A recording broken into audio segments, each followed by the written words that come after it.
99 Palembongan, dan yang saya hormati rekan-rekan pendidik UPT SDN 189 Palembongan.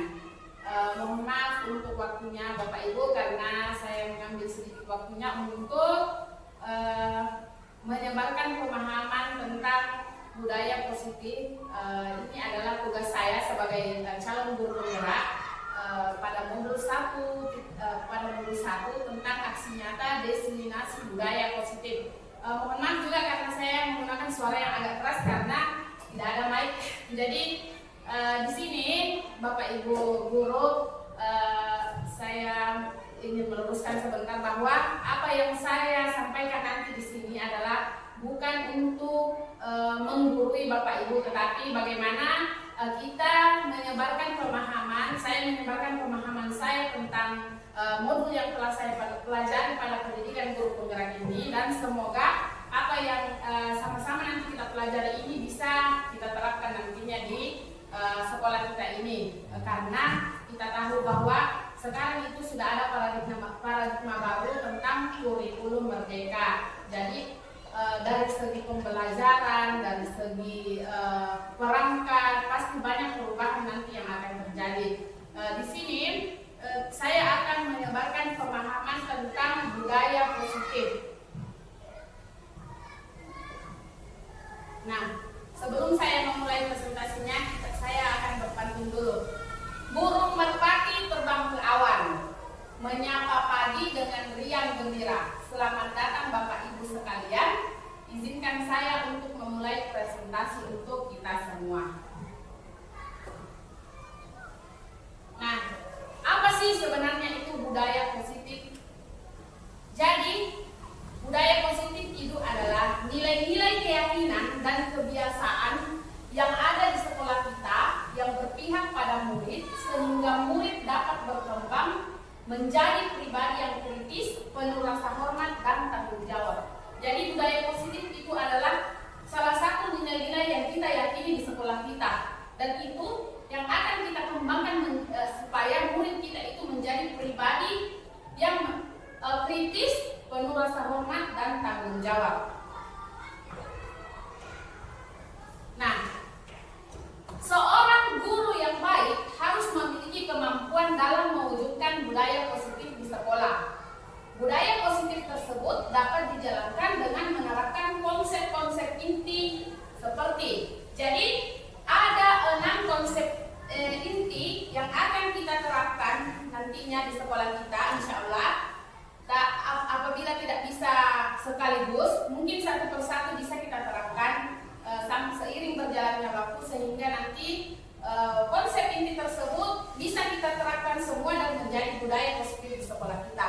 Yang pertama adalah disiplin positif, dan yang kedua adalah motivasi perilaku manusia, yang ketiga keyakinan sekolah atau kelas, yang keempat kebutuhan dasar manusia, yang kelima posisi kontrol restitusi, dan yang keenam adalah segitiga restitusi. Nah, ini adalah konsep-konsep inti yang insya Allah kita akan terapkan nanti di sekolah satu persatu, dan semoga akan menjadi budaya yang positif untuk sekolah kita ke depannya. Nah, di sini ada ilustrasi Bapak Ibu.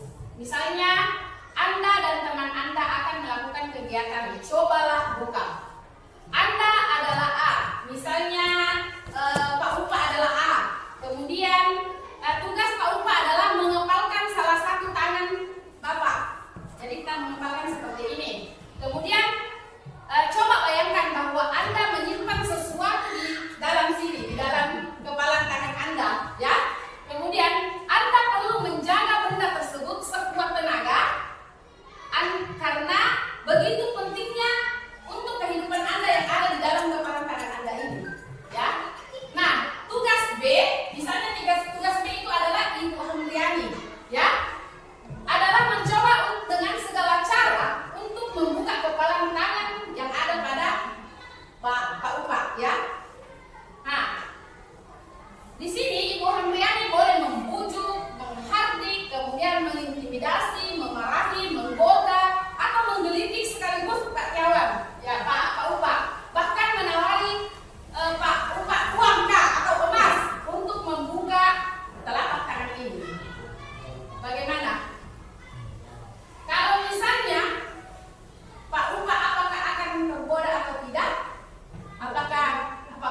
memberikan sejumlah uang kah? Kenapa Anda masih menutup kepala Anda? Nah, dalam kegiatan ini sesungguhnya siapa yang memegang kendali atau kontrol untuk membuka tangan atau menutup tangan Anda?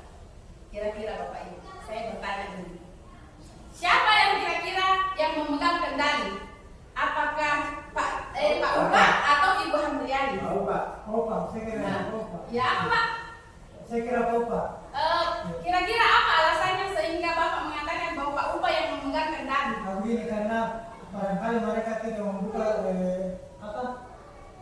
karena cara Ibu Amri membunyi itu tidak masuk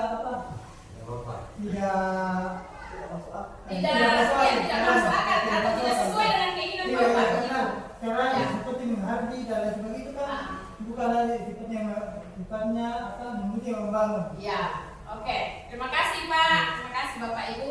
Nah, sebenarnya Bapak Ibu, di sini ada sebuah ilustrasi bahwa seperti itulah kita. Meskipun kita mengajak anak-anak kita, murid-murid kita untuk belajar, tetapi kalau bukan mereka sendiri yang dari dalam dirinya untuk mau belajar, pasti tidak ada perubahan. Bagaimana Bapak Ibu? Apakah benar yang saya katakan? Nah, jadi yang memegang kontrol untuk diri kita sendiri adalah kita sendiri, bukan orang lain. Nah, selanjutnya di sini, disinilah ada yang pertama tadi poin, ada 6 poin. Kita akan membahas yang pertama adalah disiplin positif. Apa itu disiplin? Dalam budaya kita, makna kata disiplin dimaknai menjadi suatu yang dilakukan pada orang lain untuk mendapatkan kepatuhan. Nah, seperti yang kita jalankan sehari-hari. Biasanya kita untuk mendisiplinkan murid, kita harus melakukan sesuatu, ya, untuk melakukan sesuatu. Kita cenderung menghubungkan kata disiplin dengan ketidaknyamanan. Jadi untuk mendisiplinkan seseorang atau murid itu, biasanya itu ada sesuatu yang tidak nyaman. Misalnya, harus datang tepat waktu. Kalau tidak, ada konsekuensinya atau hukumannya. Ya, jadi itu yang membuat ketidaknyamanan. Apa? Karena hukuman, karena ada hukuman.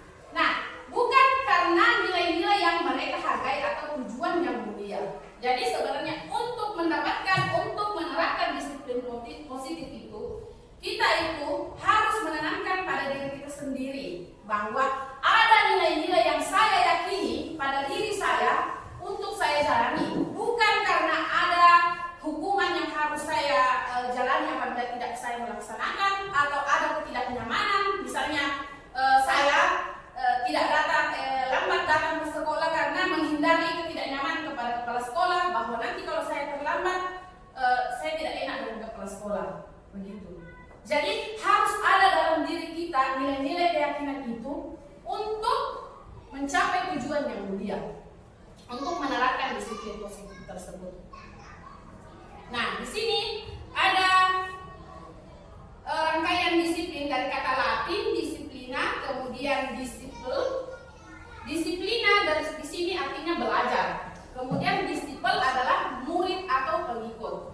Nah, di sini disiplin adalah belajar untuk mengontrol diri, menguasai diri agar dapat mencapai tujuannya yang mulia. Jadi disiplin itu Bapak Ibu bukan hanya dari orang lain, tapi bagaimana kita menerapkan dalam diri kita sendiri itu. Kemudian tujuan yang mulia itu adalah sikap-sikap positif manusia. Jadi setelah kita menerapkan disiplin positif pada diri kita sendiri atau murid, maka kita akan mendapatkan sikap-sikap yang positif pada murid kita. Nah, sikap positif tersebut akan memunculkan nilai-nilai kebajikan. Di mana itu nilai-nilai kebajikan? Nilai-nilai kebajikan itu disesuaikan dengan profil pelajar Pancasila. Saya ingatkan kembali, apa saja dimensi dari profil pelajar Pancasila itu ada 6 karakter Bapak Ibu.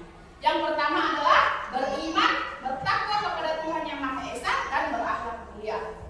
Yang kedua mandiri, yang ketiga berkebinekaan global, yang keempat bergotong royong, yang kelima kreatif, dan yang keenam adalah bernalar kritis. Dengan adanya penerapan disiplin ini, kita harapkan para murid-murid kita akan mendapatkan atau menerapkan profil pelajar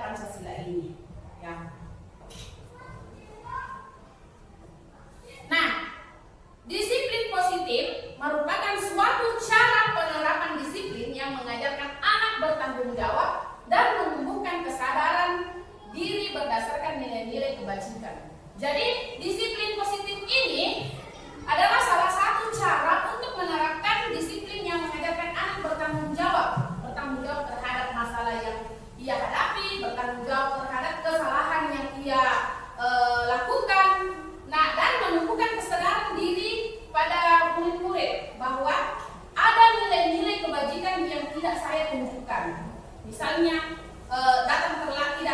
mereka datang terlambat, maka ada nilai kebajikan yang mereka tidak laksanakan, misalnya disiplin terhadap waktu atau menghargai orang lain, karena apabila mereka terlambat sedangkan pembelajaran sudah dimulai, maka itu akan mengganggu teman-temannya atau gurunya.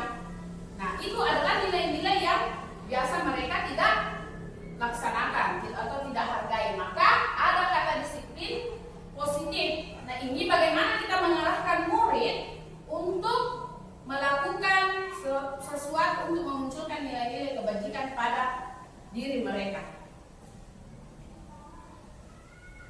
Nah, di sini juga dikatakan disiplin positif itu lebih ke arah disiplin diri yang dapat mengontrol diri dalam melakukan segala tindakan. Bukan karena orang lain, tetapi pada untuk diri mereka sendiri.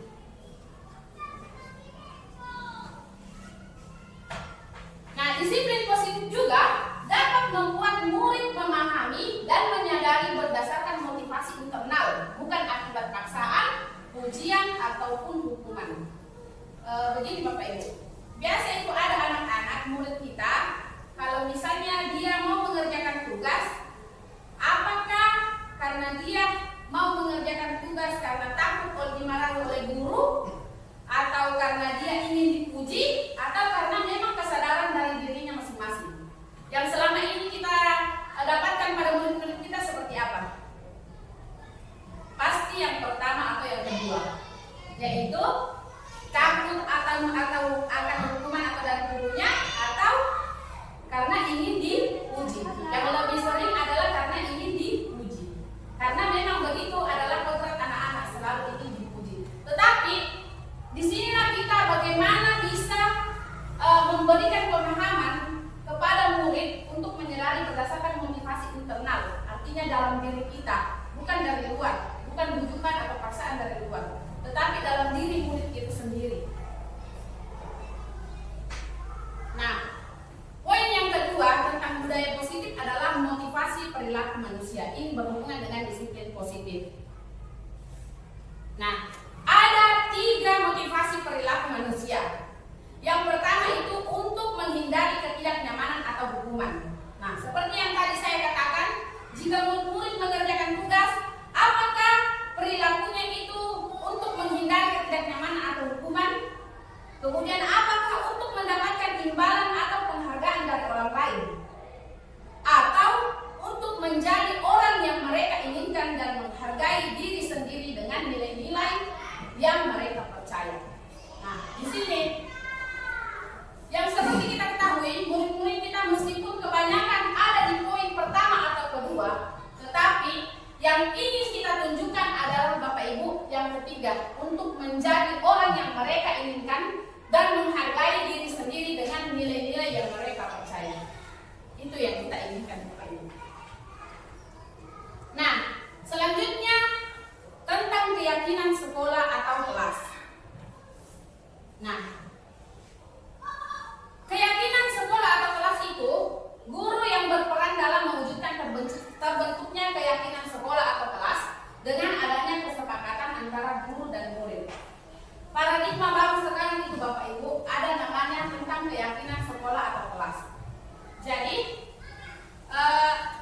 untuk menerapkan disiplin positif pada murid itu, kita harus membuat suatu keyakinan kelas. Nah, keyakinan kelas itu atau sekolah kita dapat wujudkan di dalam kelas dengan menerapkan dulu yang namanya atau membuat kesepakatan kelas. Beda dengan keyakinan, beda dengan kesepakatan. Kesepakatan kita buat dulu di kelas itu sehingga menjadi nanti keyakinan kelas. Jadi kesepakatan kelas itu adalah misalnya menjaga kelas tetap bersih. Nah, itu adalah kesepakatan kelas kita. Tetapi untuk keyakinannya, apa kira-kira nilai-nilai yang terkandung dalam menjaga kelas tetap bersih?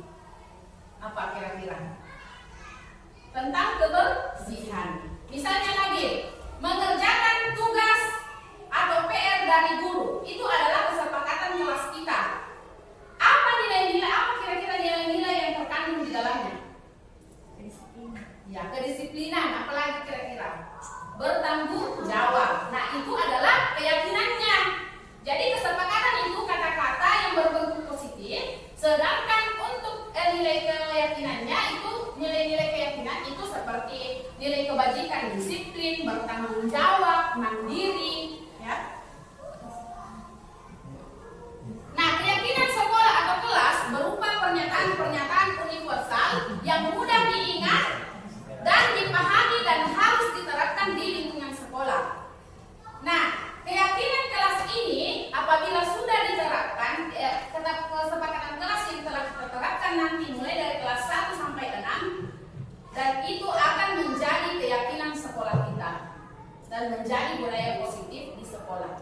Jadi nanti itu tidak ada lagi siswa yang mengatakan, kau melanggar peraturan kelas kita. Tidak. Tetapi bagaimana dalam diri mereka kembali ke disiplin positif, bagaimana dalam diri mereka sendiri itu mengatakan bahwa saya tidak melaksanakan keyakinan ini. Bagaimana saya bisa menunjukkan supaya saya bisa menerapkan kembali. Begitu. Nah, di sini mengapa keyakinan kelas itu penting? Apa sih pentingnya itu keyakinan kelas atau kelas sekolah? Nah, sebelum membuat keyakinan kelas, maka terlebih dahulu membuat kesepakatan kelas. Nah, kedua, kesepakatan kelas merupakan aturan atau norma yang dibuat oleh guru dan siswa bersama-sama untuk menciptakan lingkungan belajar yang kondusif. Jadi itu keyakinan kelas Bapak Ibu, bukan guru yang membuat, tetapi bagaimana kita bersama dengan murid kita membuat. Kita limpahkan kepada murid-murid kita apa yang ingin kalian sepakati di kelas ini. Bukan kita yang mengatakan bahwa kamu harus membuka sepatu di dalam kelas, tidak. Tetapi murid sendiri yang membuat keyakinan kelas itu untuk menerapkan disiplin juga kepada diri mereka sendiri. Nah, kesepakatan kelas yang menuntun nilai-nilai positif akan berujung pada keyakinan kelas. Nah, tadi yang saya katakan tadi, contohnya misalnya mengerjakan tugas atau PR itu nanti akan menjadi keyakinan mereka bahwa saya itu harus bertanggung jawab, harus mandiri mengerjakan tugas atau PR yang diberikan oleh guru. Yang kedua, keyakinan kelas merupakan kesepakatan kelas yang diyakini bersama oleh guru dan murid selama proses pembelajaran. Jadi biasanya sebelum kita memasuki pembelajaran kita harus membuat kesepakatan kelas dulu. Misalnya tidak boleh makan saat pembelajaran. Nah, itu kesepakatan, dan itu apabila murid melaksanakan kesepakatan itu, maka sudah muncul dalam dirinya ada keyakinan-keyakinan yang mereka yakini untuk melaksanakan kesepakatan tersebut.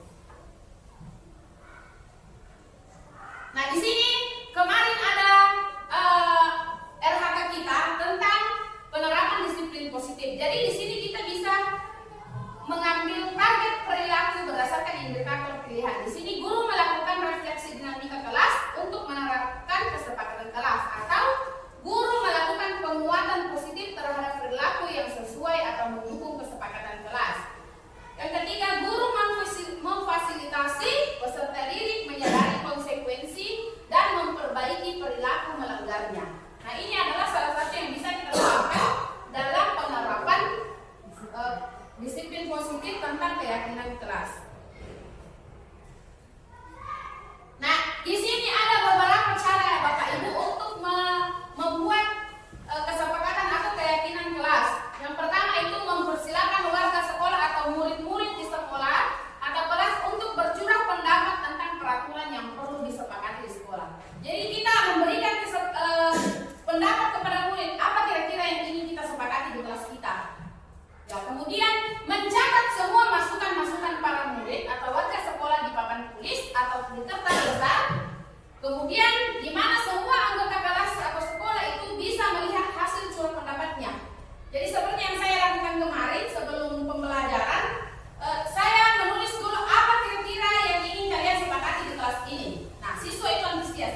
Tidak boleh makan di kelas, Bu. Oke, kita tulis tidak boleh makan di kelas. Yang kedua, datang tepat waktu, Bu. Nah, kita tulis. Kita tampung semua dulu, boleh di kertas masing-masing, boleh juga di papan tulis dia tampung. Nanti kita lagi diskusikan bersama-sama bagaimana supaya menjadi suatu kesepakatan dan keyakinan kelas. Nah,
penting sudah memenuhi itu, karena kelas rendah juga itu susah untuk menerapkan banyak nilai-nilai kebajikan. Hanya beberapa, kecuali kalau sudah kelas tinggi itu sudah bisa. Nah, setelah keyakinan sekolah atau kelas selesai dibuat, maka semua warga kelas dipersilakan meninjau ulang dan menyetujuinya dengan menandatangani keyakinan sekolah atau kelas tersebut, termasuk guru dan semua warga sekolah. Jadi kita harus menandatangani sebagai suatu perjanjian atau kesepakatan. Kemudian keyakinan sekolah atau kelas selanjutnya bisa dilekatkan di dinding kelas, di tempat yang mudah dilihat. Bisa di dinding kelas, boleh juga di depan pintu, yang mudah dilihat oleh anak-anak murid kita, supaya mereka tetap meyakini bahwa ada kesepakatan yang saya telah buat bersama guru saya, bersama teman-teman saya. Nah, di sini ini adalah contoh kesepakatan kelas Bapak Ibu. Datang tepat waktu, budayakan 5S, senyum, salam, sapa, sopan dan santun, menjaga kebersihan kelas, menghargai guru dan teman, berpakaian sesuai aturan, menjaga kekompakan kelas, membudayakan kata tolong, maaf dan terima kasih, tidak ribut, dan makan saat belajar, tolong menolong dalam kebaikan, melaksanakan pikir. Jadi ini adalah kesepakatan. Bagaimana dengan keyakinannya? Kembali lagi, keyakinan itu adalah nilai-nilai kebajikan yang ingin dicapai. Jadi adapun nilai-nilainya misalnya seperti ini. Nah, keyakinannya itu menjadi disiplin, empati, menjaga kebersihan, gotong royong, saling menghargai. Jadi di sini ini yang bisa kita pajang nanti di kelas masing-masing. Nah, setelah kita membuat kesepakatan dan keyakinan kelas pada masing-masing jenjang kelas 1 sampai 6, itu nanti akan menjadi suatu keyakinan sekolah kita, akan menjadi budaya positif kita, budaya positif di sekolah kita nantinya. Nah, yang ketiga adalah kebutuhan dasar manusia. Bapak Ibu, pasti ada saja murid kita yang melakukan kesalahan atau permasalahan di sekolah. Misalnya tidak mengerjakan tugas.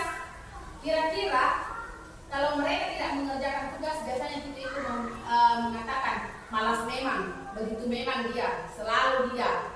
Tetapi kita tidak mengetahui Bapak Ibu, ternyata ada kebutuhan dasar manusia yang sebenarnya itu mungkin tidak terpenuhi oleh mereka. Mungkin dari rumahnya tidak terpenuhi atau bagaimana. Nah, sesuatu yang menyimpang yang terjadi pada murid-murid kita itu sebenarnya ada kebutuhan yang mereka tidak dapatkan atau tidak terpenuhi pada diri mereka. Nah, kita akan mengetahui apa saja kebutuhan dasar manusia.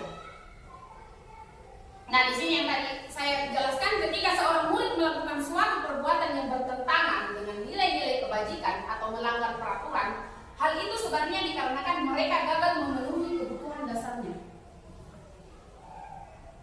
Nah, ada 5 kebutuhan dasar manusia Bapak Ibu. Ini juga menjadi kebutuhan dasar kita sebenarnya. Yang pertama adalah bertahan hidup, pasti. Yang kedua, kasih sayang dan rasa diterima. Yang ketiga, penguasaan. Penguasaan itu saya ingin misalnya diakui, saya ingin supaya mereka ikut sama saya seperti itu. Pasti ada kebutuhannya. Kemudian kebebasan. Kebebasan yang kelima adalah kesenangan. Ini adalah kebutuhan dasar kita Bapak Ibu. Jadi misalnya ada salah satu kebutuhan dasar kita yang tidak terpenuhi, pasti kita merasa tidak enak. Misalnya kasih sayang dan rasa tidak diterima. Kalau misalnya ada teman kita atau orang-orang di sekitar kita yang tidak menerima kita, pasti kita itu akan merasa bagaimana bisa diterima. Ya, sama seperti halnya murid-murid kita. Jika mereka melakukan kesalahan atau melanggar peraturan atau keyakinan, pasti ada kebutuhan mereka yang tidak terpenuhi. Nah, di sini studi kasusnya. Ibu Zulaika, guru wali kelas 2, sedang bingung menghadapi ulah salah satu murid di kelasnya, Tommy. Beberapa anak telah mengeluhkan Tommy yang seringkali meminta bekal makan siang mereka dengan paksa. Jika Anda menghadapi situasi seperti Ibu Zulaika, apa yang akan Anda lakukan? Menurut Anda kira-kira apa alasan Tommy melakukan hal tersebut? Nah, kira-kira apa alasannya sehingga melakukan hal tersebut, Bapak Ibu? Jika tidak berada pada posisi Ibu Sulaika. Harus menjadi Ada kebutuhan yang tidak terpenuhi. Nah, jika kita sebagai Ibu Sulaika, kita bertanya kepada Tommy, mengapa kamu mengambil bekal milik temanmu? Ya, jika Tommy menjawab seperti ini, karena ia lapar dan orang tuanya tidak membawakan bekal makan siang, maka kebutuhan dasar yang sedang berusaha Tommy butuhkan adalah apa? Bertahan hidup. Karena saya lapar, Bu, tidak membawakan bekal orang tuaku. Jadi Tommy itu sebenarnya ingin memenuhi kebutuhannya, yaitu untuk bertahan hidup. Dia lapar. Tapi kalau Tommy menjawab alasannya seperti ini, karena dia merasa senang temannya jadi memperhatikan dia ketika temannya melaporkan tindakan itu pada gurunya, dan gurunya memberitahu orang tuanya, sehingga orang tuanya jadi memperhatikan dia, maka kebutuhan dasar yang sedang dipenuhi oleh Tommy adalah kebutuhan akan kasih sayang dan rasa diterima. Biasa itu ada anak-anak yang mau cari-cari perhatian. Nah, dia itu biasanya itu tidak terpenuhi kebutuhannya, misalnya di rumah. Dia tidak mendapatkan kasih sayang dari orang tuanya. Biasa dia cari perhatian di sekolah sama gurunya. Nah, dia itu berusaha memenuhi kebutuhannya, yaitu kebutuhan akan kasih sayang atau rasa diterima. Nah, jika Tommy kemudian menjawab alasannya seperti ini, karena temannya jadi takut dengan dia dan menuruti keinginannya.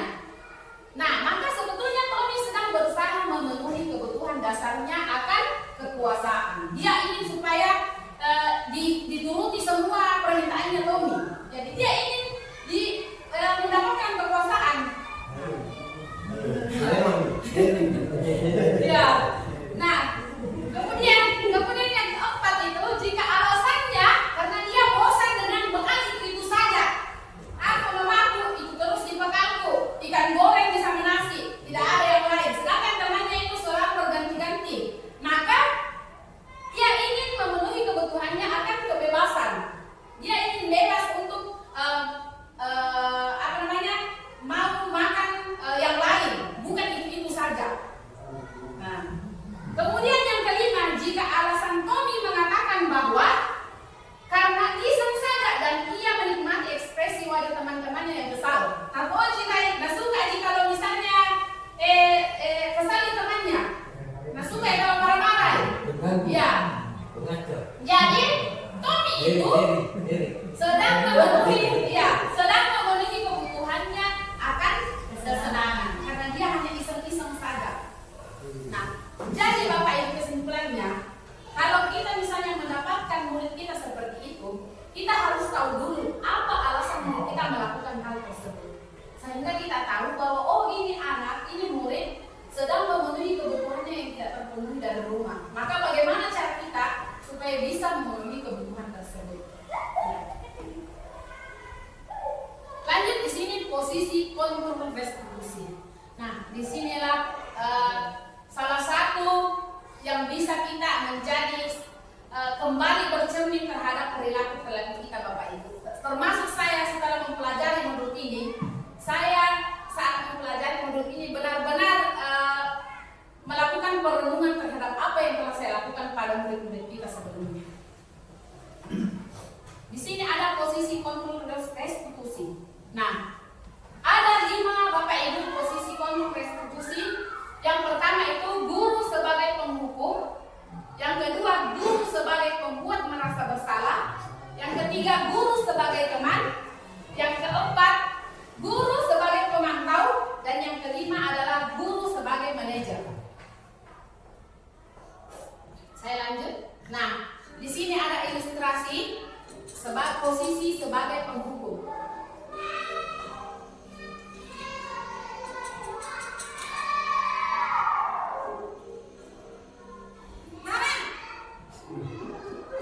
Sini kamu.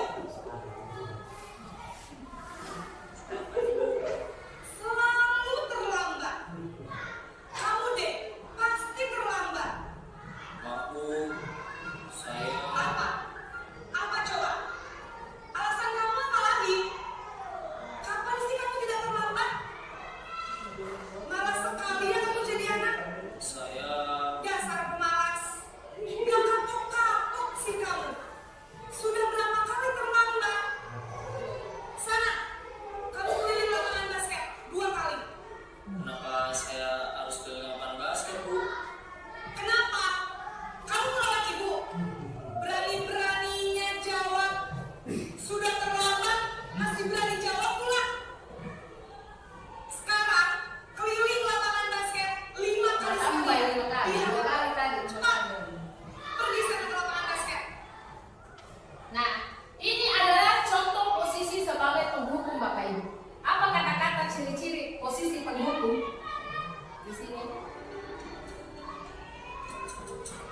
Nah, biasanya posisi penghukum itu guru-guru yang menerapkan posisi ini akan mengatakan patuhi aturan saya atau awas.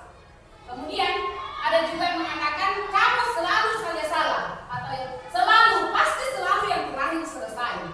Nah, guru seperti ini senantiasa percaya bahwa hanya ada satu cara yang agar pembelajaran mereka bisa berhasil, yaitu dengan cara kita sendiri atau guru.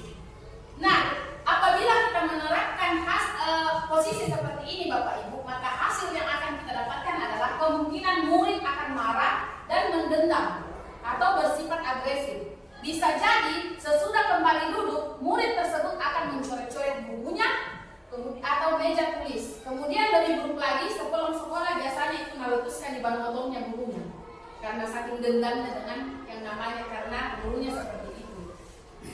Nah, lanjut, di sini posisi sebagai pembuat merasa bersalah.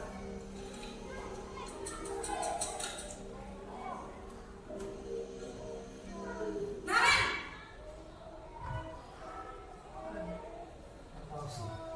Selamat pagi, Bu. Naren, kamu kenapa terlambat lagi, nak? Ya Tuhan, Naren, kamu senang ya bikin ibu susah ya? Kalau kamu terlambat lagi, nanti ibu yang ditegur bapak kepala sekolah, nak. Disangka ibu tidak bisa membina kamu. Duh, gimana ini? Maaf, Bu. Duh, Gusti Naren, kamu suka ya kalau ibu tegur bapak kepala sekolah? Terus, sekarang ibu harus tulis apa ini di buku absen? Ini kamu sudah sering terlambat loh. Ibu harus apa coba? Maaf, Bu. Maaf sekali. Ya sudah, lain kali jangan bikin ibu susah lagi ya nak ya. Ibu tidak akan kuat lagi kalau kamu begini terus. Bisa jantungan kalau ibu tegur bapak kepala sekolah. Sana cepat ke kelas. Maaf ya, Bu. Maaf sekali. Nah, ini adalah posisi pembuat merasa bersalah Bapak Ibu. Jika misalnya murid kita melakukan kesalahan, kamu mau kalau ibu ditegur oleh kepala sekolah, bisa buat jantungan, maka siswa itu murid itu akan merasa, oh jika saya melakukan seperti ini, guru saya akan merasa tidak enak, akan dimarahi oleh kepala sekolah. Jadi ada rasa pada murid itu merasa bersalah terhadap apa yang mereka lakukan. Di sini, nah kata-kata yang keluar itu biasanya ibu sangat kecewa sekali dengan kamu. Berapa kali bapak harus memberitahu kamu ya? Gimana coba kalau orang tua kamu tahu kamu berbuat seperti ini? Jadi itu membuat murid akan merasa bersalah terhadap apa yang mereka lakukan. Nah, hasilnya murid akan merasa bersalah telah mengecewakan ibu atau bapak gurunya. Murid akan merasa menjadi orang yang gagal dan tidak sanggup membahagiakan orang lain. Kadang-kala sikap seperti ini lebih berbahaya daripada sikap penghukum, karena itu akan tertanam dalam diri mereka terus. Bahwa oh saya telah mengecewakan guru saya telah mengecewakan orang tua saya. Nah, tidak seperti murid dalam posisi penghukum pada guru yang menghukum, di mana murid bisa menumpahkan amarahnya walaupun dengan cara yang negatif. Jadi biasanya itu kalau posisi penghukum, setelah murid mencurahkan semua apa yang telah mereka rasakan setelah dihukum oleh gurunya, sudah. Tapi kalau ini posisi sebagai pembuat merasa bersalah, itu akan terus tertanam pada diri mereka bahwa saya telah melakukan seperti ini pada guru saya. Lanjut, di sini posisi sebagai teman.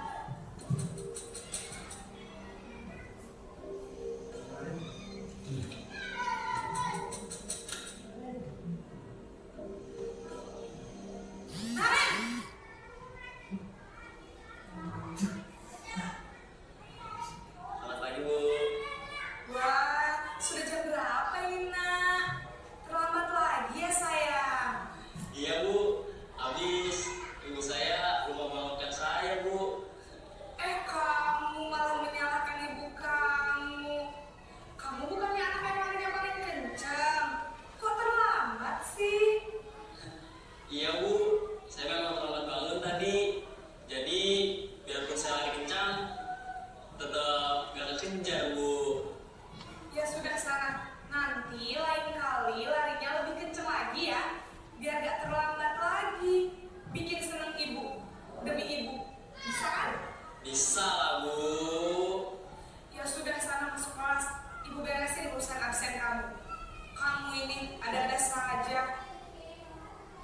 Ya, jadi ini posisi sebagai teman, di mana guru itu dianggap oleh muridnya itu sebagai teman mereka.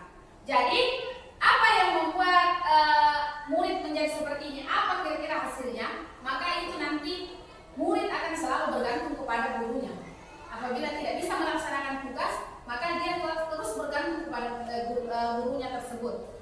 Di sini kata-kata yang biasa digunakan adalah ayo bantulah demi Bapak ya, seperti itu. Kemudian ayo ingat tidak bantuan Bapak selama ini. Ya sudah, kali ini tidak apa-apa. Nanti Ibu pantau, bantu bereskan. Jadi di sini anak selalu bergantung kepada kita, murid selalu bergantung kepada kita. Hasilnya murid akan merasa senang dan akrab dengan guru. Ini termasuk dampak yang positif. Hanya di sisi negatif, murid menjadi tergantung pada guru tersebut. Bila ada masalah, dia merasa bisa mengandalkan guru tersebut untuk membantunya.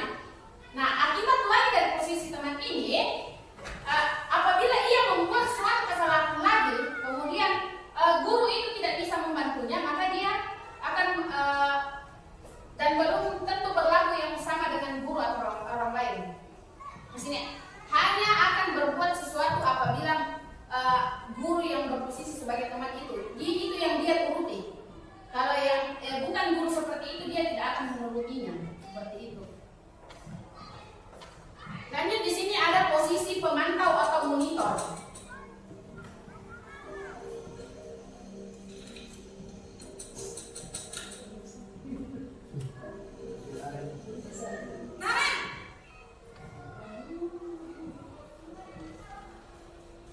Selamat pagi, Bu. Naren, apa peraturan sekolah kita tentang jam berapa kita harus masuk sekolah, Nak? Kita harus di sekolah jam 7, Bu. Iya betul, sekarang sudah jam 7.20. Naren sudah tahu konsekuensinya jika terlambat hadir. Paham, Bu. Saya harus tinggal kelas pas jam istirahat selama 20 menit. Iya benar, konsekuensinya demikian. Jadi nanti jam 9.30 pas istirahat, kamu harus tinggal di kelas, kerjakan tugas tambahan untuk ketertinggalan kamu, ya? Baik, Bu. Nah, ini adalah sebagai posisi pemantau. Jadi ada konsekuensi yang harus murid patuhi atau jalankan dalam posisi ini. Jadi guru itu tidak mau lagi nego-nego.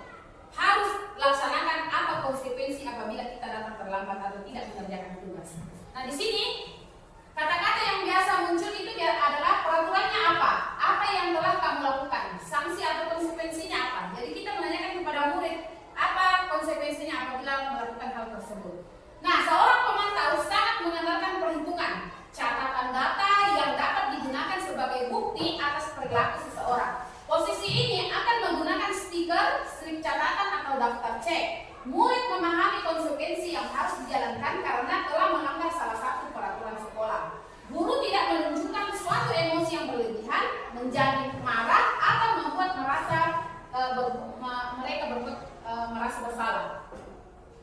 Tetapi di sini mereka harus menjalankan konsekuensi yang telah mereka lakukan. Nah, selanjutnya adalah yang terakhir, posisi manajer.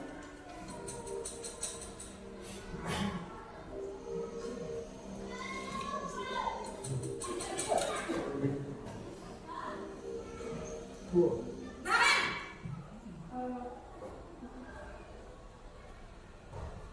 Selamat pagi, Bu. Selamat pagi, Naren. Maaf, Bu.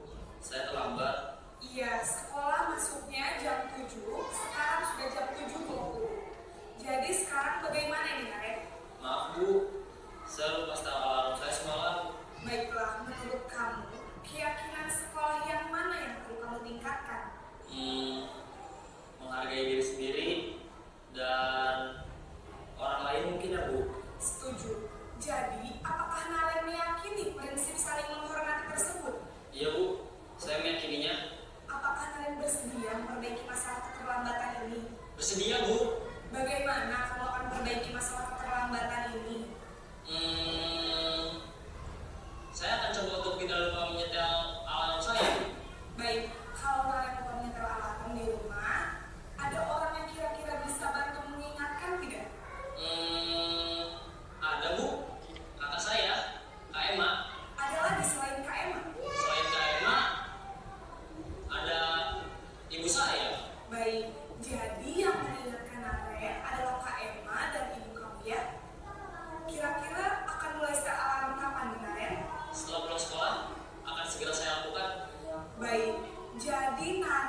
Jika kamu memperbaiki hal ini menunjukkan apa tentang dirimu, apa rencana kamu untuk memperbaiki hal ini. Jadi kita kembalikan ke murid, dia sendiri yang menemukan solusi atas masalah yang mereka perbuat. Nah, manajer adalah posisi di mana guru berbuat sesuatu bersama dengan murid, mempersilahkan murid mempertanggungjawabkan perilakunya, mendukung murid agar dapat menemukan solusi permasalahan sendiri. Seorang manajer telah memiliki keterampilan di posisi teman ataupun pemantau, dan dengan demikian bisa jadi di waktu-waktu tertentu kembali kepada kedua posisi tersebut bila diperlukan. Namun, bila kita menginginkan murid-murid kita menjadi manusia yang merdeka, mandiri dan bertanggung jawab, maka kita perlu mengacu pada restitusi yang dapat menjadikan murid kita seorang manajer bagi dirinya sendiri. Nah, ini adalah gambaran 5 posisi kontrol Bapak Ibu. Di sini ada motivasi, guru berbuat, guru berkata, hasilnya apa, kemudian kaitan dengan dunia berkualitas, kemudian murid berkata, dan apa dampak bagi murid. Nah, di sini identitas gagal atau kontrol dari luar. Yang pertama itu menghindari hukuman. Penghukum itu di sini juga ada pembuat rasa bersalah, kemudian teman, kemudian pemantau dan manajer. Nah, ini adalah 5 posisi kontrol Bapak Ibu, dan bagaimana motivasi yang ada dalam diri mereka, diri guru dan murid apabila berada pada posisi 5 posisi kontrol ini. Nah, di sini yang seharusnya kita akan memposisikan diri kita adalah sebagai manajer, di mana kita akan mengajukan pertanyaan-pertanyaan, kemudian kata-kata yang biasa kita keluarkan adalah apa yang kita yakini, apa yang bisa kamu kerjakan untuk memperbaiki masalah ini, kemudian hasilnya nanti akan menguatkan pribadi pada murid. Kemudian kaitannya dengan dunia berkualitas, murid akan meletakkan dirinya sebagai individu yang positif dalam dunia yang berkualitas. Kemudian murid juga akan berkata, bagaimana caranya saya bisa memperbaiki keadaan. Jadi kita akan mencari posisi masalah, bersama-sama mencari solusi terhadap masalah yang terjadi pada murid. Hasilnya atau dampak yang terjadi pada murid adalah mengevaluasi diri, bagaimana cara memperbaiki diri. Jadi dia akan mengevaluasi dirinya, bagaimana caranya supaya bisa memperbaiki diri mereka dan kembali ke kelompok mereka masing-masing atau keyakinan yang mereka jalani. Yaitu menggunakan di sini adalah posisi sebelumnya di sini ada posisi kontrol restitusi. Di antara kelima posisi kontrol tersebut, sebaiknya seorang guru menggunakan posisi kontrol sebagai manajer. Nah, itulah yang harusnya kita lakukan Bapak Ibu.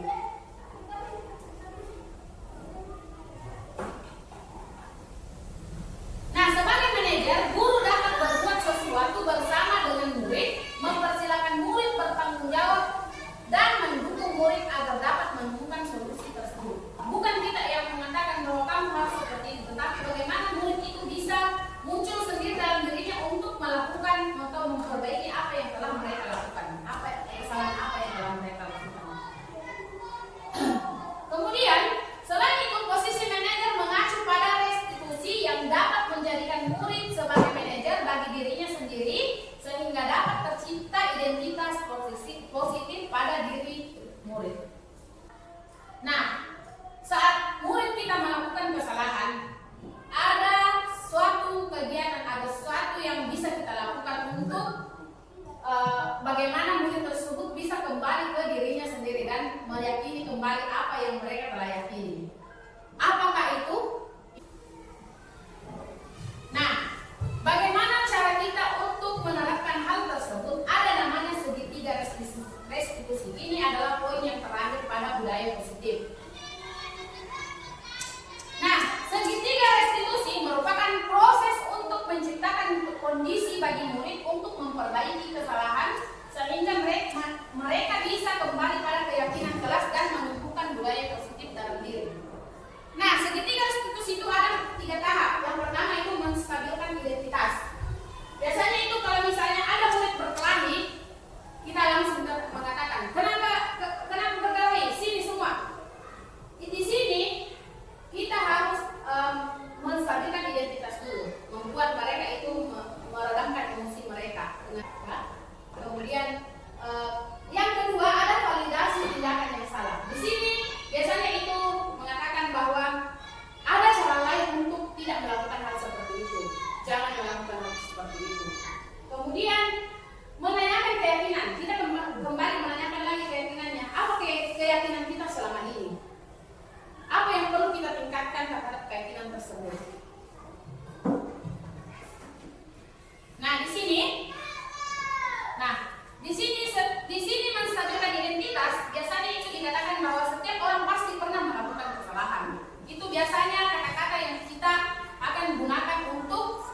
pasti kamu melakukan seperti itu karena suatu alasan tertentu.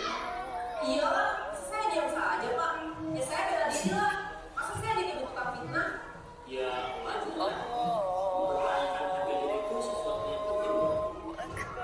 Untung kamu tidak bertindak yang begitu berat. Hanya meminta-minta. Iya Pak. Untung saya masih bersabar dan hanya meminta. Sudah gemes pada Pak. Ya pasti lah. Tapi kamu memilih untuk tetap bertahan dan bersabar.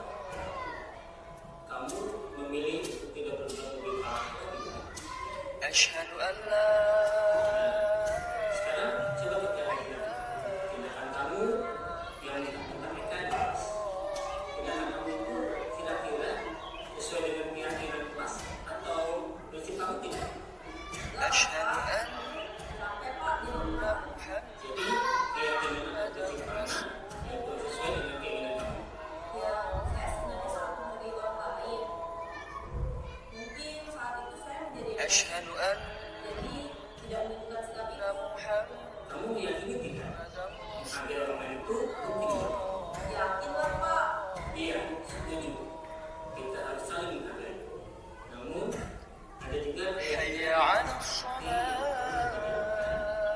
apabila kita sedang marah. Ya, saya selalu proaktif. Mulai dengan diri sendiri. Saya bisa حي على الصلاة Kira-kira kamu bersedia memperbaiki masalah ini tidak? sedia Pak. Kalau kamu memperbaiki masalah ini, kamu akan menjadi orang seperti apa? حي على الفلاح Ya, senantiasa proaktif. Iya, menurut kamu bagaimana rasanya menjadi orang seperti itu? Ya nyaman lah. حي Bangga. على الفلاح Baiklah kalau gitu. Yuk kita pikirkan bagaimana memperbaiki masalah ini.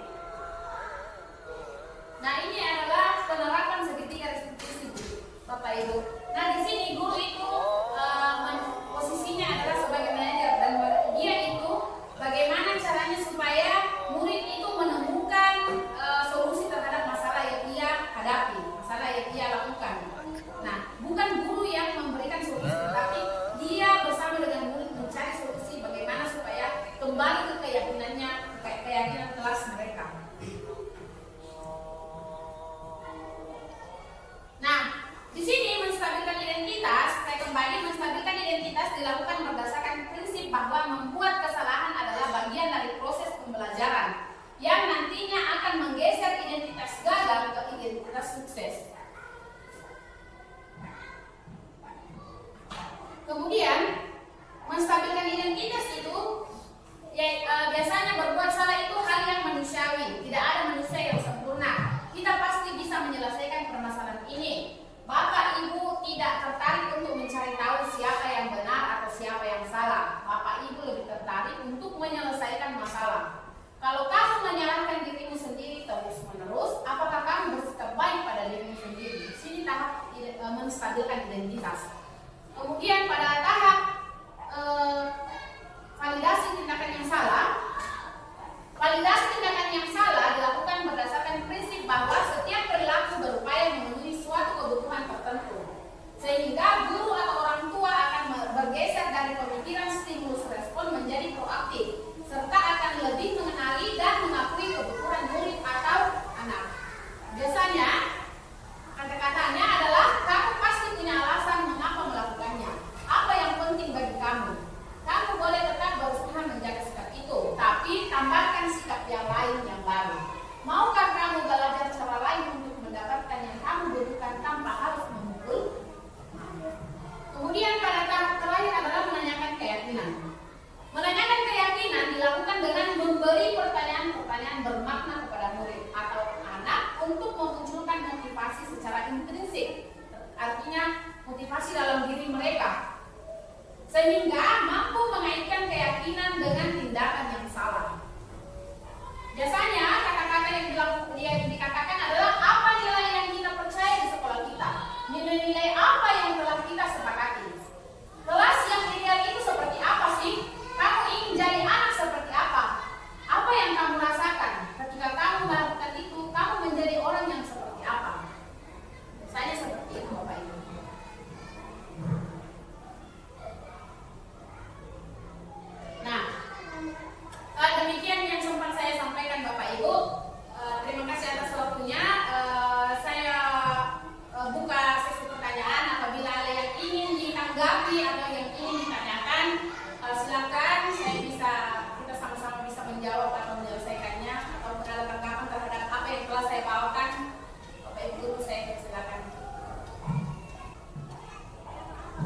sedikit pertanyaan Bu.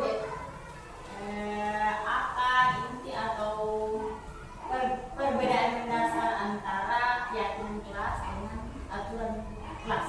Oke, terima kasih atas pertanyaannya Buni. Apa perbedaan yang inti dari keyakinan kelas atau peraturan kelas, kesepakatan kelas?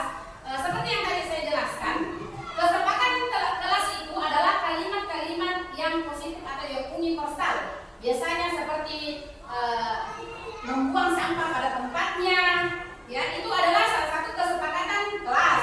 Kemudian mengerjakan tugas tepat waktu, datang ke sekolah tepat waktu, itu adalah kesepakatan kelas. Sedangkan keyakinannya adalah nilai-nilai kebajikan terhadap kesepakatan itu. Misalnya tadi membuang sampah pada tempatnya, Ibu. Jadi apa nilai kebajikan yang ada di situ? Membuang sampah pada tempatnya, menjaga kebersihan, ya kebersihan. Tentang kebersihan. Jadi itu adalah keyakinannya, harus selalu menjaga kebersihan. Misalnya lagi datang ke sekolah tepat waktu. Itu adalah kesepakatan kita. Apa keyakinan yang ada di dalam datang ke sekolah tepat waktu itu? Kedisiplinan. Ya, itu adalah keyakinannya, kedisiplinan. Jadi kalimat-kalimat yang universal itu adalah kesepakatannya, kalimat positif. Sedangkan keyakinan itu adalah nilai-nilai kebajikan yang ada pada kesepakatan kelas tersebut. Begitu. Mungkin itu Ibu Nik, apa masih ada tanggapan? Terima kasih. Masih ada Bapak Ibu? Pas. Alhamdulillah. Terima kasih Bapak Ibu atas waktunya. Mohon maaf telah mengganggu Bapak Ibu semua. Sekian dari saya. Terima kasih. Assalamualaikum warahmatullahi wabarakatuh. Waalaikumsalam. Ini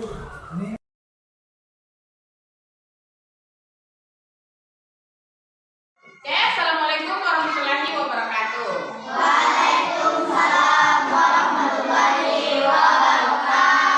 Bagaimana kabarnya hari ini?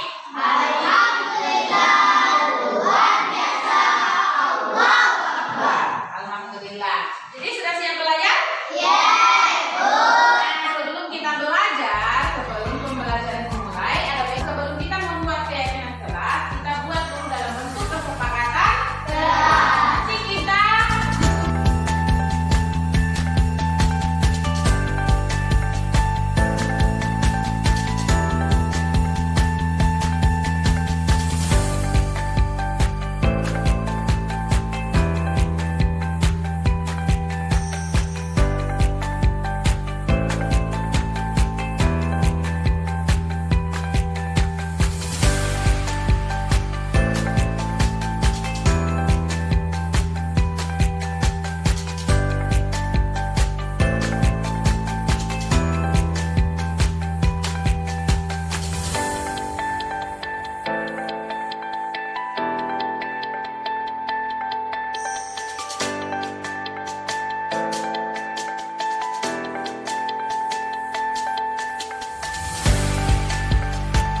Assalamualaikum, nama saya Safira, saya kelas 6. Assalamualaikum, nama saya kelas 6. Assalamualaikum, perkenalkan nama saya Siti Ramadhani. Saya kelas 6. Assalamualaikum, perkenalkan nama saya Fitra dari kelas 6. Assalamualaikum, nama saya Muhammad Syarif, saya kelas 6.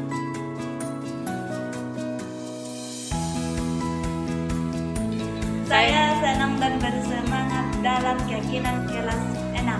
Saya senang sekali dalam kesempatan kelas. Saya senang sekali dalam keyakinan kelas yang tadi. Saya sangat bersemangat. Saya sangat bersemangat karena sedang tadi.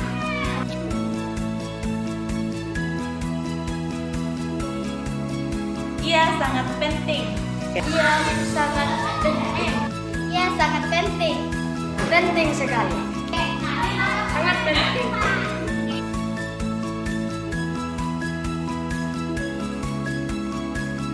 Agar kita lebih disiplin. Agar kita bertanggung jawab. Agar kelas lebih bersih. Agar mandiri. Oke, bagus. Bertanggung jawab.